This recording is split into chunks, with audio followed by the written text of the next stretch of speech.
Have we given away too much responsibility to governments and the big corporations? Rabbi Sacks talks about these issues with psychology professor Jordan Peterson, economist Norina Hertz, and sixth form students at the Manchester Grammar School and Manchester High School for Girls.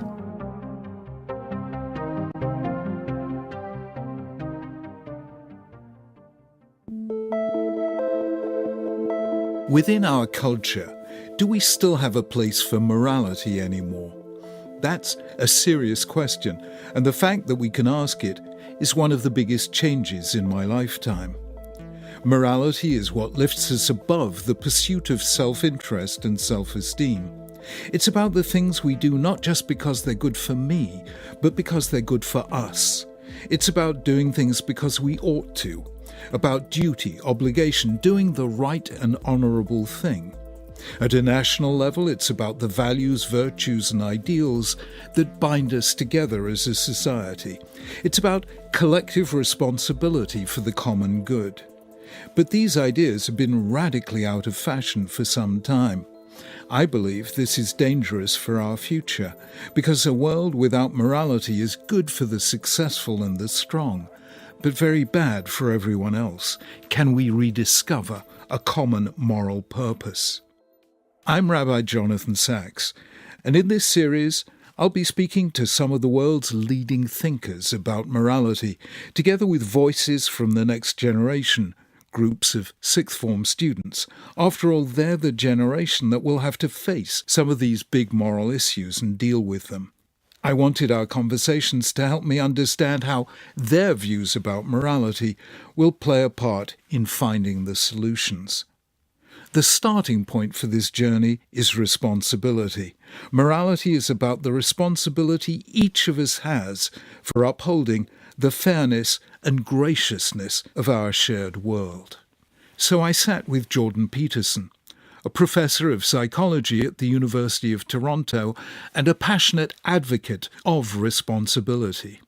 Today, he's one of the most famous and controversial public intellectuals, and early in his career he sought to understand the causes of 20th century totalitarianism. His recent book, 12 Rules for Life, An Antidote to Chaos, is an international bestseller, and his ideas have had an enormous impact, primarily on young men. I began by asking him about meaning and purpose in life. We've been fed a diet of happiness and rights for 2 or 3 generations. It's thin gruel. Lots of times in your life you're not happy. And if you think the purpose of your life is to be happy, then during those times that you're not happy, you're bereft. And that's not helpful, because life is very difficult and people go through very long periods of time where they're trying to bear up under a very heavy load. It's much better to let people know that it's meaning that sustains people and not happiness, and that meaning is to be found in large part as a consequence of adoption of responsibility. And that's the missing half to any discussion of rights. Meaning is the right counter to happiness, and responsibility is the right counter to rights. So tell me, here you are having looked at the psychological drive that allows people to allow totalitarianism and hence clamp down and suppress human creativity and freedom. But how come this is speaking to young people today when we live in perhaps the freest, most individualistic age that we've had in the West in all of history? Well, there's 2 issues. One is the problem of totalitarianism. The other is the problem of nihilism. And nihilism is predicated on the observation that, well, that there are time frames, let's say, that you can apply to your being that seem to reduce it to meaninglessness. What difference is it going to make in a million years what I do? And there's an underground desirability about nihilism too, which is a more pernicious one, which is, well, my life is meaningless and that's terrible, but it also means I have no responsibility. And so that's the secret attraction of nihilism. And I think that many, many young people are trapped by their own rationality into either a totalitarian viewpoint, which is often encouraged by the universities, not least, or a nihilistic viewpoint. And those aren't the only 2 viewpoints. Like the viewpoint that the human being has a nobility of spirit and is an adventurer on the high seas of the unknown and that is required to bear a tremendous amount of responsibility. That's a very credible story. And it's so interesting to tell that story to young people, because what psychologists have done for so long, for so many decades, is to say, well, you're okay the way you are. Your self-esteem should be high. You can accept yourself the way you are. And I think that's complete nonsense. And I think it's also terribly pernicious for young people, for someone who's just in the formative stages of adulthood to say, oh, you're okay the way you are. But they're not having a great time of it. They're not oriented properly in their lives. And what they want to hear is, no, you have more problems than you can possibly imagine. There's a lot of you that needs to be straightened out, but your potential is almost incalculable. Potential for being a force that's good for yourself and for your family and for your community, but it's going to take work. You're going to have to get your act together. You're going to have to tell the truth. It's a much more positive idea. And the thing about it too is it's realistic, right? It's not, oh, you should be happy and do whatever you want. It's like, no, you don't get it. The flood is coming. You better be prepared. And it's not just a flood for you and your family. It may be a flood for the whole culture. And the culture needs you to get your bloody act together. So today, looking around you, looking around the students that you speak to, what would you draw our attention to as signs of nihilism today? What are its symptoms? Aimlessness, depression, anxiety, premature cynicism. Those are the big markers, I would say. And they've been growing recently among young people. Well, it's always hard to measure these things across time. Every generation has its challenges, but I would say that there have been observations of a crisis of meaninglessness in the West, let's say, since Nietzsche announced the death of God. Putting parameters on that exactly isn't that easy, but I do believe that there's profound disquiet at the very foundation of our culture, and that's manifesting itself in all sorts of political and sociological battles. So what are the signs today of the other extreme, which is creeping totalitarianism? Well, I see this mostly on the left with a counter-reaction on the right. It's an identity politics movement, and its fundamental proposition is that people really need to be grouped into their groups. It's the antithesis of the idea of individual sovereignty, right? So what you see happening on the left, and then in a reactive manner, I would say, on the right, is to enforce the proposition that no, primarily you're a social construct, that your primary attributes are some group identity marker, your sexuality, your gender identity, your ethnicity, your race, it doesn't matter, your group. And I think that's murderous. I think what it does is it leads to a destructive tribalism. Because it divides everyone. The world into victims and oppressors. Well, it does that as well. That's the Marxist overlay. Like the collectivist issue is, well, you're your group, you're not an individual. The Marxist overlay is, and history is a battle for power between groups. And there's an oppressor group and a victim group, and the victim group is victimized and therefore has all the moral advantage, so to speak, and that society is best construed as an endless battle, which is just a replay of the old Marxist idea of the working class, say, against the capitalists. Look, when the Russians had their revolution 100 years ago, they had no real idea, although there were thinkers who had warned, Nietzsche and Dostoevsky, about the dangers of this collectivist utopian idea. But they really didn't know. But now it's 100 years later, and we know. And although we know that the left can go too far, we've done a very bad job of identifying exactly when. The right goes too far when they start making claims of racial superiority, clearly. The left goes too far too, but we don't know when. Now, my sense is, well, it has something to do with their insistence that the collective vision be superordinate, and then to move beyond that, to reconstruct society so that the measure of fairness becomes the equality between those groups, which I think is a catastrophic worldview, and it produces catastrophic strategies. Explain why. I mean, many people would say there has to be some kind of equality between groups. Well, I think the first problem is that we haven't come to terms with the straightforward fact that just approaching the problem from the perspective of your canonical identity is your group immediately breeds all sorts of monsters. So I think we can't even construe the problem that way without running into major problems. Could it be, in fact, that what's happening now is that morality is sort of evolving into politics? So we're outsourcing individual moral responsibility to our group identities and whoever is in charge of adjusting those. Yes, well, I think that's the underground negative, let's say, to the great egalitarian vision. You want to outsource, you want to level and make things equal. You want to do that at a political level. It dispenses with your individual responsibility, right? It becomes a political problem and not an individual problem, and I think that's devastating. In your new book, 12 Rules, your rule number 3, choose friends who want the best for you. Does that mean saying goodbye to a lot of people that maybe you should have a duty to care about? Well, it depends on how you define care.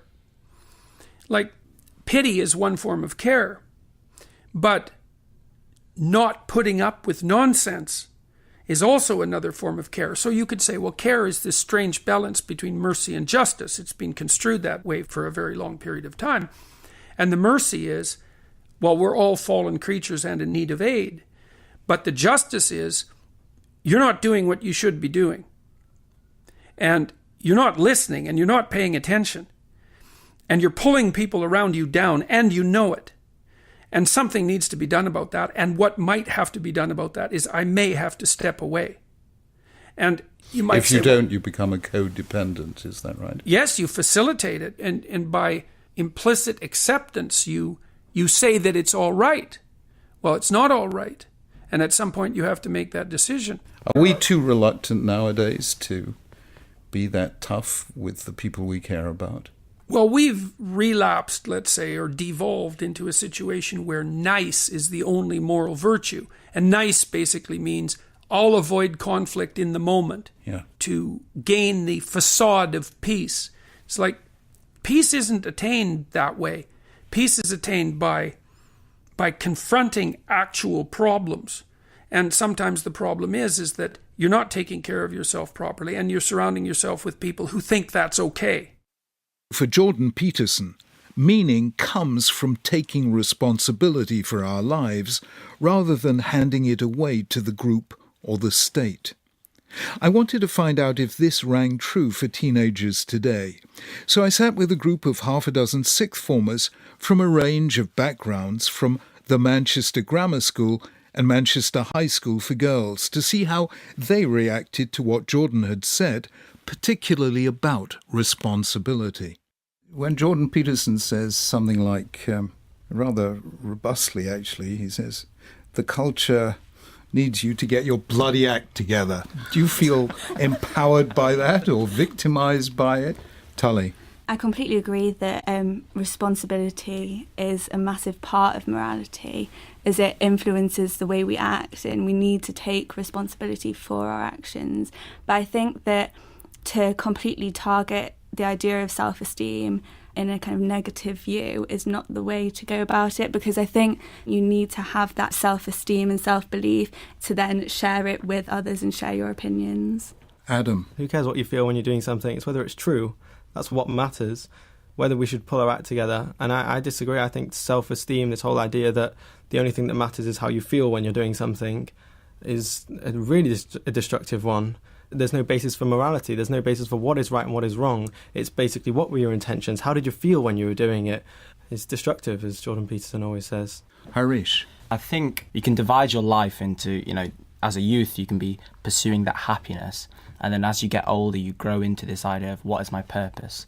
And I think also this idea of meaninglessness being a bad thing. Sometimes I think at certain points in your life, you can stop and pause and think, what am I doing? Am I actually pursuing something right? Having that state of, have I actually achieved something? What am I going towards? Is something that's really important that we have.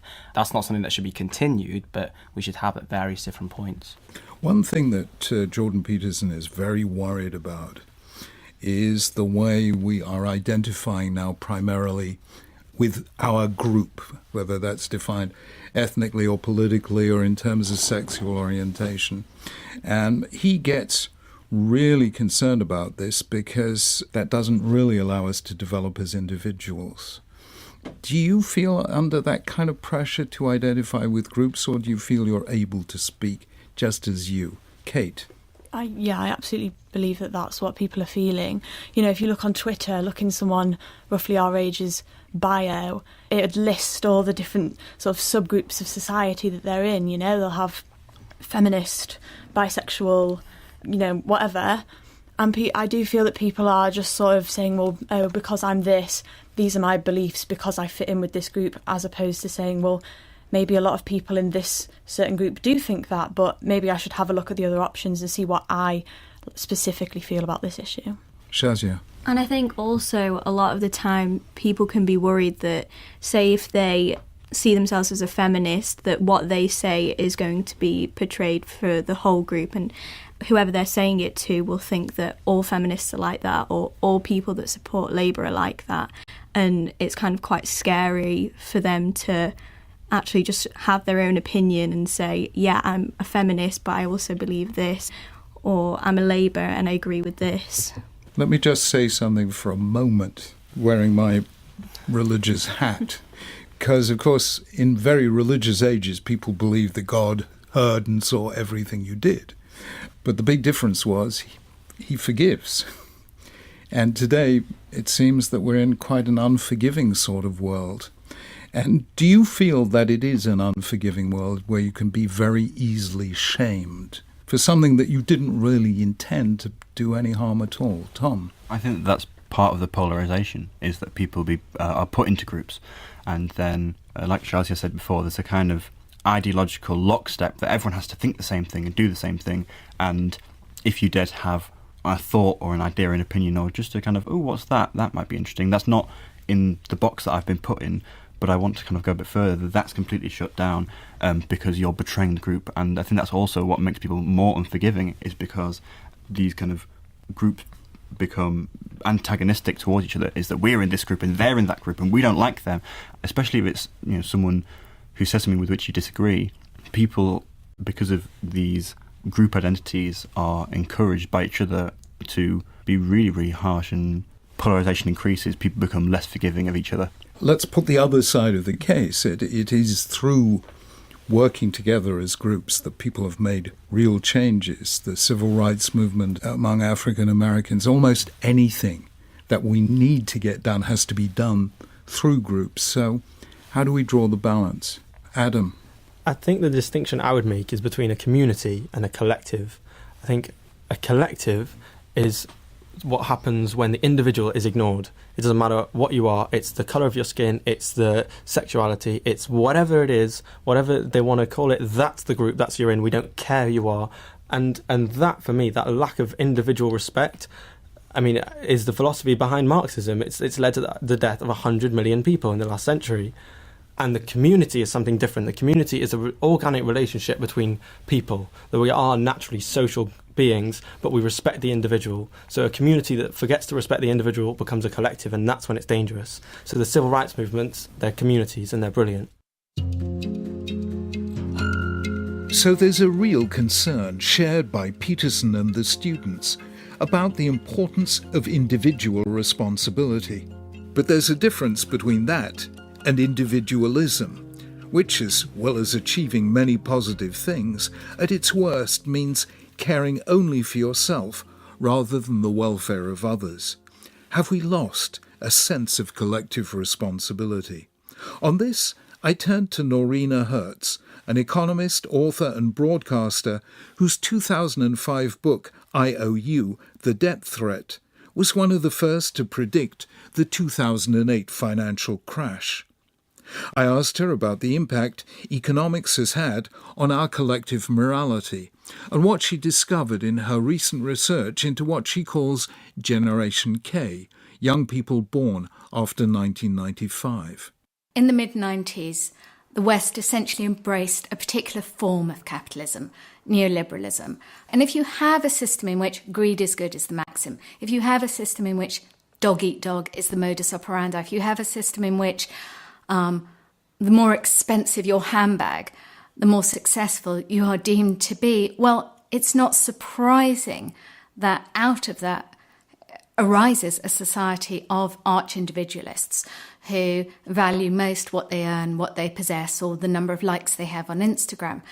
You could have anticipated that that's where we were heading as a society, and indeed we did. I think what was remarkable looking back is that 2008 could have been a watershed moment.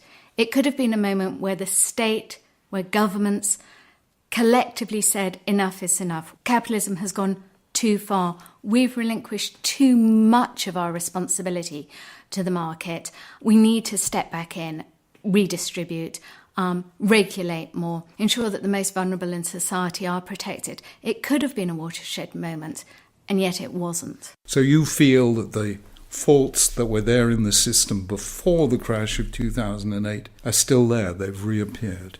Yes, I think there wasn't the political will and the appetite to do anything about it. You've been doing research on Generation K, kids born after 1995, and you found something stunning about them, that their trust in institutions has dropped from a previous generation. Tell us something about how Generation K is thinking. Only 6% trust big corporations to do the right thing. That compares to 60% of our generation who trust big corporations to do the right thing. And also only 10% trust governments to do the right thing. And that's half the percentage of millennials, the older millennials, that trust in government. So what's happened is that the social contract between this generation and big business and government has broken down. They don't believe that capitalism has delivered a fair outcome. In fact, in the United States, research done at Harvard University showed that 51% of 18 to 29-year-olds don't believe that capitalism is the right system. There was a time when moral concepts like conscience and honour, or avoiding shameful behaviour or irresponsible behaviour, were very real, but somehow at a certain point, probably in the 1960s, this whole moral language began to disintegrate, and people believed that you could leave all this to the market on the one hand and the state on the other. But you're telling us that the young generation simply feel that both the state and the market has failed them. Yes, when you think about young children, they have an innate sense of what's fair. And what's encouraging is that up until their mid-20s, from my research, fairness remains something that is really valued. Over the past 30 years, we've seen the gap between the rich and the poor grow wider. Over the past 30 years, we haven't seen social mobility deliver on its promise. In fact, from my research, I put forward this proposition: society is fair and everyone has an equal outcome. And what was really depressing was that not one participant in any of the focus groups that I ran amongst this generation believed that to be the case. And of course, their item of faith was that classic thing that emerged right at the very beginning of the market economy, Adam Smith, telling us that lots of individuals, each working in their own self-interest, would somehow promote the general interest, the public welfare, the commonwealth, the wealth of nations. And I suppose that worked for a fair time, but does it work in a global economy where you can shift production from here to there, where you can move your headquarters and your taxable base to somewhere which is favourable to your tax rates? Have we yet worked out a way of defining responsibility for a global world? We haven't. And even Adam Smith, alongside The Wealth of Nations, he wrote The Theory of Moral Sentiment. Even Adam Smith realised that markets wouldn't deliver necessarily moral outcomes. I was very disturbed to read a note that a leading investment bank put out to its biotech clients, in which it asked the question, is curing people a sustainable business model? And in its answer, it essentially made a very rational case that actually it wasn't necessarily, because of course if everyone's cured, there's no one to buy any drugs. You know, if you're a pharmaceutical company and you cure everyone of a particular disease, well then you won't have a market for your products. Wow. So this is pretty scary. We have devolved responsibility to the market and to governments, but it turns out that the markets aren't very good in teaching any of us to be responsible, and so we rely on governments, but governments now are disempowered because they're national and the corporations are global. So what are we going to do other than claiming back, each of us, our responsibility for the welfare of others and bring back some sense of honour and responsibility and decency and all the classic virtues? Hasn't the time come to bring morality back again? Of course it has. But will we as a society reinstate morality into the market? Will we choose tolerance and pluralism and equity over narrow interest of particular groups and self-interest? I'm not sure. It's an uphill struggle, isn't it? All the pressures are going the other way. But I do think there are pockets of hope. If you think about the teenagers who've been marching against guns in the United States, so they haven't yet achieved in legislative reform, but we have seen a number of big American companies say that they are going to restrict at least their gun sales. Dick's Sporting Goods, one of the biggest sellers of guns, is saying it won't sell assault rifles now. Bank of America saying it isn't going to fund particular types of guns. So individuals can make a difference. Employers can make a difference. And that's encouraging. But the challenge is that we can't only rely on individuals, because we still need a state to ensure that public goods are provided, to invest in education, in health, in roads, in clean air. As individuals, we won't be able to deliver on that. But I do have hope in what I'm seeing amongst the next generation. I do have hope insofar as they really seem to value what is right. But I don't think hope is just a lottery ticket that you can sit on a sofa and clutch. I mean, hope has to be a call for action, and for each of us to ask in ourselves, what can I do and what should I do? It was Noreena's call to value what is right that I put to the students in Manchester. Would they prioritise what's right over what's convenient? Do they want morality in the marketplace? Tali. Yeah, I think it is this weighing up between convenience and our morals and what we hold dear.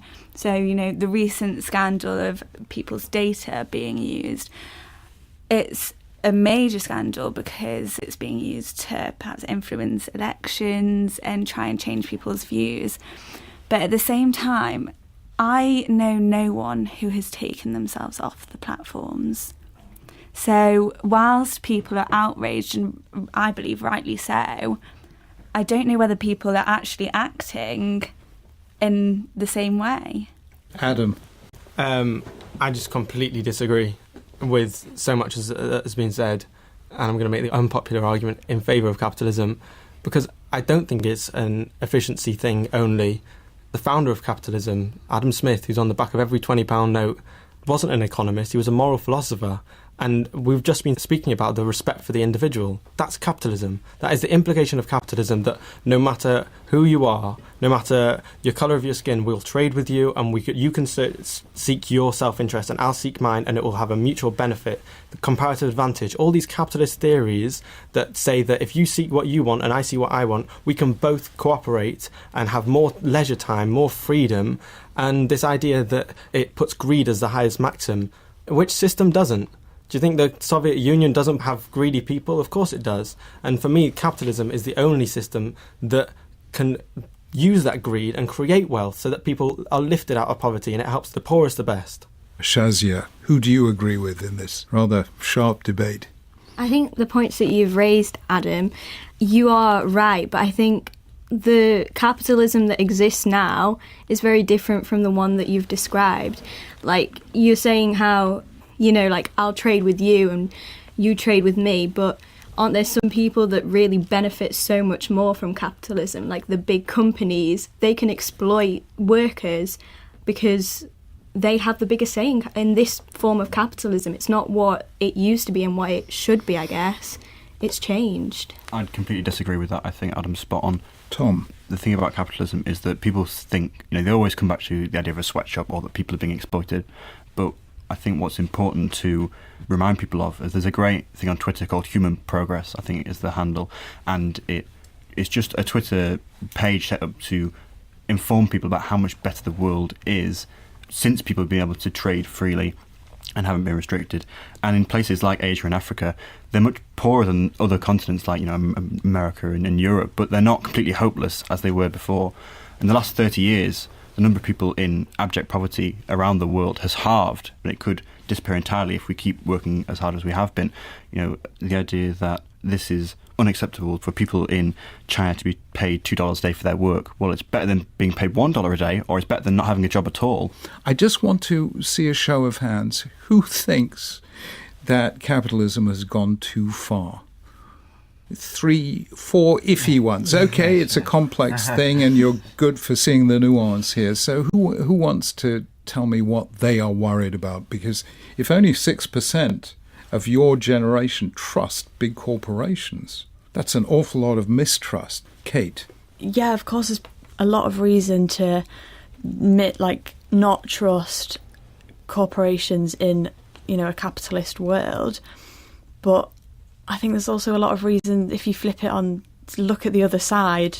I'd be pretty distrusting of a communist government at the same time. How many communist, you know, countries have to collapse before we realise that ultimately capitalism is the better option?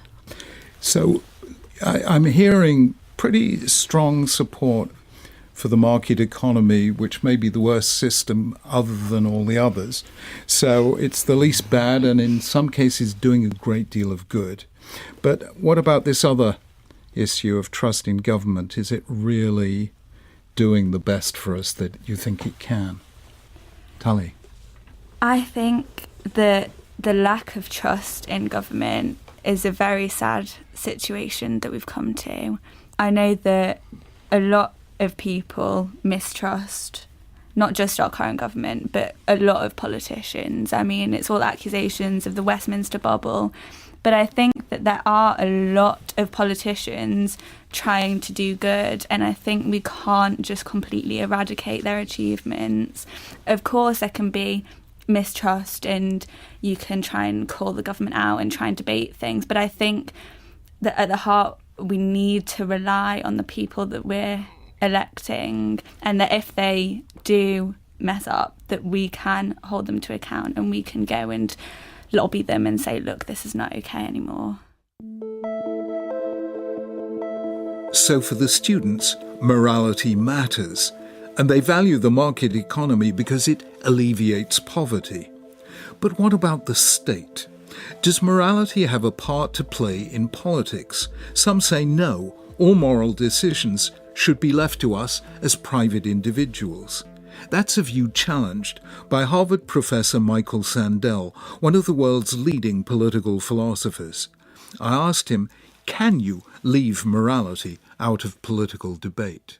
We need to overcome a fear that in pluralist societies, if we bring moral argument to bear in public life, including substantive arguments about the good life and virtue, we are opening the possibility of disagreement and, worse, possibly of coercion, of the majority imposing its values on the minority, and therefore, so goes the impulse, better to ask citizens to leave their moral and spiritual convictions outside when they enter the public square. This is an understandable impulse, but I think it's mistaken, partly because we can't resolve the hard questions, whether abortion or what a fair tax rate should be. We can't resolve those questions without engaging in morally robust debate.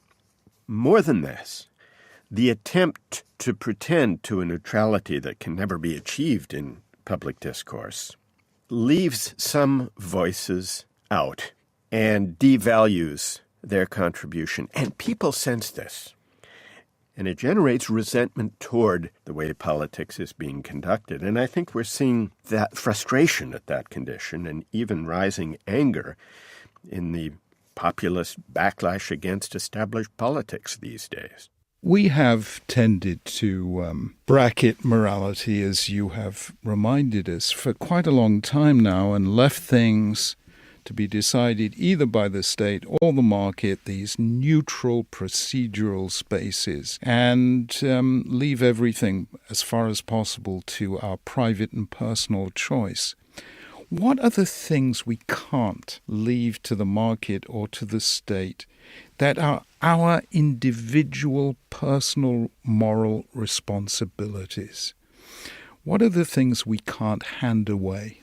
One thing we can't outsource to markets or to the state are moral judgment and the qualities of character we seek to cultivate in our children and within our families. I'm not one who insists on too radical a separation between private moral virtues on the one hand and civic virtues on the other, because states and markets by themselves are too distant and too impersonal to cultivate the virtues, the sense of belonging, the sense of mutual responsibility that have to come initially from within families and neighborhoods and communities. What's important is to find ways to see to it that the reach expands as the sphere enlarges, so that the virtues we cultivate in our children or within our families and neighborhoods and smaller communities give people a sense of practice in exercising responsibility for a good larger than themselves. That, I think, is what's most important. That, I think, is in short supply in contemporary public life, and it needs to be cultivated within these smaller forms of social and civic association. So Sandel seems to share some of Jordan Peterson's ideas about the centrality of personal responsibility to society as a whole. How different will that look in the 21st century, and what is Jordan Peterson's challenge to the next generation? Get your house in order. Find out who you are before you complain about the world. That's the right thing. It's like the world's got lots of problems, and they're deep and worse than you think. But you're more than you think. And you could find that out if you took on the responsibility of finding it out. And also to know that there are great things you can do locally, in your family, for your society. But there are also terrible things that you can help avoid. And to the degree that you put yourself together and become who you are, then you can help everyone avoid those terrible things. That's your destiny. That's your proper destiny. It's not happiness. It's not impulsive pleasure. It's none of that. It's as much responsibility as you can shoulder without breaking. That's what you should be strengthening yourself for. I wanted to know what our students viewed as the moral imperative for the 21st century. Tom? I think that we need to rediscover the idea of virtue and the idea that there are qualities or things that we should pursue, and that it's not just some kind of nihilistic or, subjective thing that people can just do whatever they want, and if you're happy then that's fine. I think that there are certain things that we do need to strive for, and if we or other people that we know, our friends or family, aren't doing that, we should feel confident enough that we should say, "This, I don't think what you're doing is right." And it's really interesting in that Jordan Peterson interview that he said that care is kind of divided in two, that it's pity and empathy, and you need that, but you also need to resist nonsense. And I think that we need that balance, and I think that obviously if you have just the resisting nonsense, then it becomes quite abusive, and there's no empathy. But I think if there's too much empathy, you can mollycoddle people, and that is in a way even worse, because it's undermining them in a way that people aren't aware of. Tali? I think a really simple thing that I'd like to see in the world, in government, in corporations, is truth. I think it's so incredibly important for people to be aware, for people to be represented, for people to speak their mind, and to have the knowledge to respond or to challenge. And I think that this kind of hiding of facts and hiding of what's going on is so dangerous. Harish? Something that I've just seen, because I want to be a doctor, looking at the NHS as a corporation in particular, it's communication, I think, that is something that is lacking between the government and the population. Because when I looked at the strikes that were happening, there was a lack of communication on both sides. None of them actually sat down. There was a lot of, I want this, but there was no link between them. And I think that's something that has to be in place in society, that the government is openly willing to discuss with members of the population, find that common ground, because that's so important in us solving some of the problems that we're trying to face. A world in which we each pursue our own interests and leave everything else to the state and the market can be incredibly liberating. But as we've heard, it can also leave us feeling vulnerable and alone, without meaning and direction in our lives. Which is why morality was born in the first place, to help us come together to support one another through strong families and communities, through codes of honour by which people earn the trust we place in them, and by developing the virtues of character that win the respect of others precisely because we care about others.